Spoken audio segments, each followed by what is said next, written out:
Welcome to book word academy. Community post का जो 3 question अभी रिसेंट 3 क्वेश्चन दिया गया है कम्युनिटी पोस्ट, अगर आप यूट्यूब पे इस वीडियो को देख रहे हैं तो कम्युनिटी पोस्ट पे वो क्वेश्चंस था। अगर आप फेसबुक पे देख रहे हैं तो फेसबुक पेज पे वो क्वेश्चन था। यानी 10, 11, 12 क्वेश्चन नंबर 10, 11, 12 का अभी हम लोग सॉल्यूशन करके दिखाएंगे। अगर आप लोग ये वीडियो देख रहे हैं तो कम्युनिटी पोस्ट पे जो भी और फेसबुक पेज पे जो भी क्वेश्चंस आते हैं उसका ट्राई कीजिए उसको करने का, और उसको सॉल्व करके आप ऑप्शन में उसका आंसर दीजिए कमेंट बॉक्स में। और अगर आपको नहीं सॉल्व हो पाता है तो हम उसका सॉल्यूशन 2-3 क्वेश्चन का एक सेट बना के हम ज़रूर आपको बता देते हैं। तो चलिए स्टार्ट करते हैं। पहला क्वेश्चन जो कि है question number 10। The ratio between the present age of P and Q is 6:7. If Q is 4 years older than P, what will be the ratio of the age of P and Q after 4 years?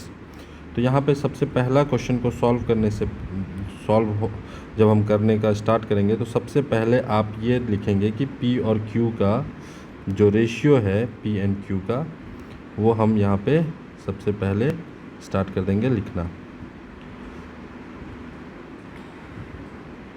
तो ये अभी कैसा होगा, P और Q का जो ratio है वो आपका 6:7 है। उसके बाद साथ ही यहाँ पे दिया है if Q is 4 years older than P, then P का एज अगर हम X लेते हैं और Q का एज क्योंकि 4 years ओल्डर है तो X+4 हो जाएगा।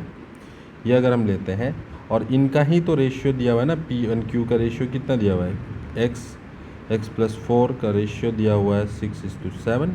तो यहाँ से हम क्रॉस मल्टीप्लिकेशन करेंगे और हमारा आ जाएगा 7x, 6x + 24। यहाँ से 7x और ये 6x लेफ़्ट में आया, 24 हुआ। x का वैल्यू हो गया 24। अगर x का वैल्यू, x किसका वैल्यू माना था हमने, p का वैल्यू माना था x, और उसका वैल्यू हो गया 24। तो q का जो वैल्यू है वो होगा x+24 यानी कि 28।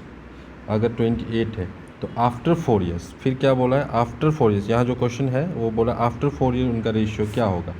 तो अगर प्रेजेंट में वो 24 के हैं यानी P 24 का है और Q अगर 28 का है तो 4 साल बाद उनका एज हो जाएगा 32, और इसके 4 साल के बाद इसका एज हो जाएगा, सॉरी पहला वाला का 28, पहला वाला का 28 और दूसरा वाला का 32, और 28 और 32 का जो रेशियो बनेगा वो बनेगा 7:8। तो इसका करेक्ट आंसर है ऑप्शन नंबर ए।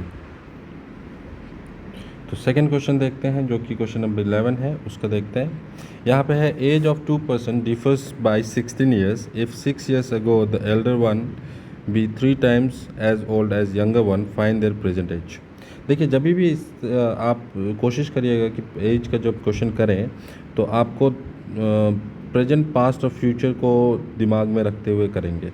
देखिए सबसे पहले तो आपका आता है पास्ट जो कि चला गया है, फिर अभी प्रेजेंट होता है, उसके बाद हो जाता है फ्यूचर। तो आप हमेशा याद रखिए कि क्वेश्चन में क्या दिया हुआ है उसको दिमाग में रखते हुए ही आपको सॉल्व करना है। तो क्योंकि यहाँ पे बोल रहा था age of 2 person differ by 16 years, ये प्रेजेंट का कहानी है। यानी एक पर्सन है, हम लोग ले लेते हैं ए और उस दूसरा पर्सन ले लेते हैं बी।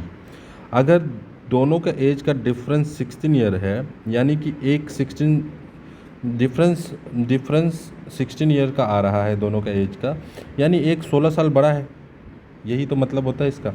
तो मान लेते हैं कि x अगर ए का एज x है प्रेजेंट में, तो दूसरे वाला का एज क्या होगा, x+16 होगा। क्यों? क्योंकि डिफरेंस 16 आ रहा है, तभी तो x और x+16 का डिफरेंस कितना आएगा, x और x-16 +16 का डिफरेंस कितना आएगा, 16 साल आएगा, है कि नहीं। क्योंकि x माइनस सॉरी बड़े वाला से छोटे वाले को माइनस करिए, बड़े वाले से छोटे वाले को माइनस कीजिए, x+16 माइनस x, तभी तो ये कैंसिल होकर कितना आ जाएगा, 16 आ जाएगा।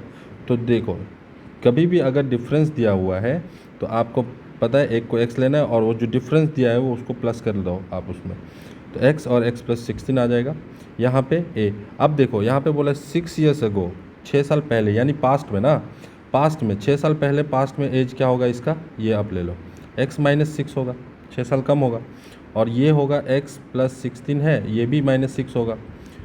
तो यहाँ पे जो आ रहा है एज, ये आ रहा है और ये आ जा रहा है। अब इस समय आपका बीच में क्वेश्चन में रिलेशन दिया हुआ है कि the age of elder one will be 3 times, जो बड़ा होगा वो 3 गुना बड़ा होगा, जो बड़ा वाला है वो 3 गुना बड़ा होगा छोटे वाले से। यानी कि बड़ा वाला कौन है, ये है बी का एज इस समय क्या है, x प्लस 16 माइनस 6, इसका मतलब 10, x प्लस 10। अगर x plus 10 the elder one, देखो इसको ऐसे रीड किया जाता है, द एल्डर वन, बी का मतलब हो गया इक्वल टू, वॉज, इज, इसका मतलब इक्वल टू होता है, 3 टाइम्स का मतलब होता है 3 into age old age younger one, तो यंगर वन के एज को डाल दीजिए। ठीक, ये इक्वेशन बन गया, x प्लस 10, यहाँ पे आ गया 3x, यहाँ पे आ जाएगा 18, और 3x इधर जाएगा तो माइनस 3x हो जाएगा, और 10 इधर आएगा तो माइनस 10 माइनस 18, यहाँ से आ जा रहा है आपका एज माइनस 2x, यहाँ से आ जा रहा है minus 28, minus minus cancel, x का वैल्यू हो जाएगा 14, 2 से डिवाइड हो जाएगा, x का वैल्यू आ जाएगा 14। तो प्रेजेंट में जो a है वो 14 साल का है, और b जो होगा वो आपका कितना है, x प्लस 16 है, तो 14 प्लस 16 30 हो जाएगा, यानी कि ऑप्शन नंबर बी इसका करेक्ट आंसर है। तो पास्ट प्रेजेंट फ्यूचर को बहुत ध्यान से आप क्वेश्चन में लेके चलिए। चलिए आगे बढ़ते हैं क्वेश्चन नंबर 12 की ओर। क्वेश्चन नंबर 12 हमारा है इस तरीके से, the sum of the age of the father and son is 45 years. 5 years ago the product of their age were 4 times the father's age at that time. The present age of father and son is। चलिए ये भी question कुछ हद तक इससे पहले वाले जैसा क्वेश्चन ही है, तो इसको बनाने के लिए भी हम क्या करेंगे, सबसे पहले प्रेजेंट, पास्ट, प्रेजेंट।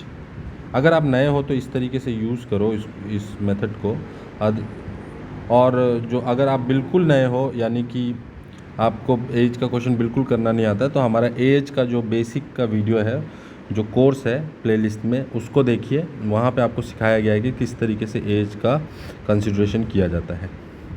तो चलिए हम कंसिडरेशन करते हैं। सबसे पहला कंसिडरेशन क्या होगा कि the sum of age of father and son. तो देखो, एक को फादर ले लिया, एक को सन ले लिया, ठीक है।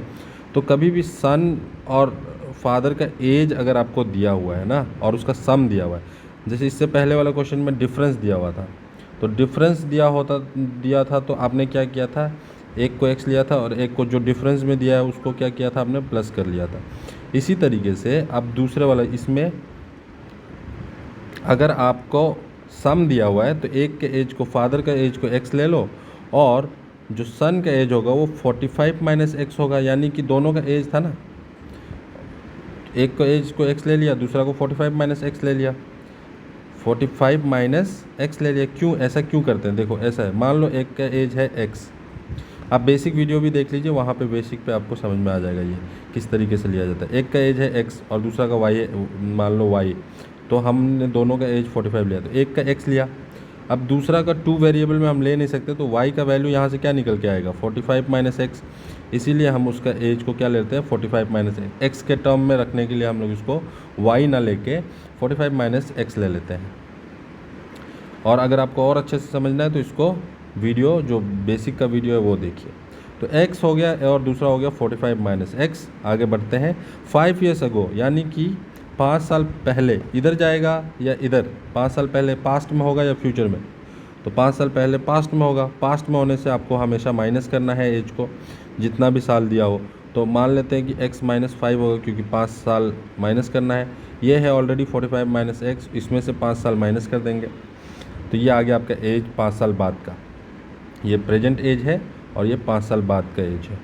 अब 5 साल बाद के एज के समय में यहाँ पे कुछ क्वेश्चन में दिया हुआ है, क्या करना है, यहाँ पे आप रीड कीजिए।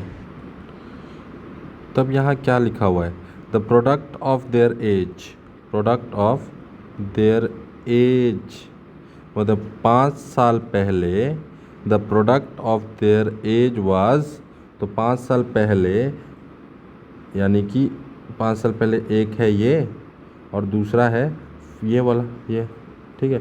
तो 45 माइनस 5 40 हो जाएगा, 40 माइनस एक्स है। 5 साल पहले दोनों का प्रोडक्ट, दोनों का एज का प्रोडक्ट वॉज, मैंने बोला अभी कि वॉज का मतलब होता है इक्वल टू 4 टाइम्स यानी 4 into times the father's age at that time. और फादर का एज क्या है उस समय फादर का एज क्या है, ये है, ठीक है।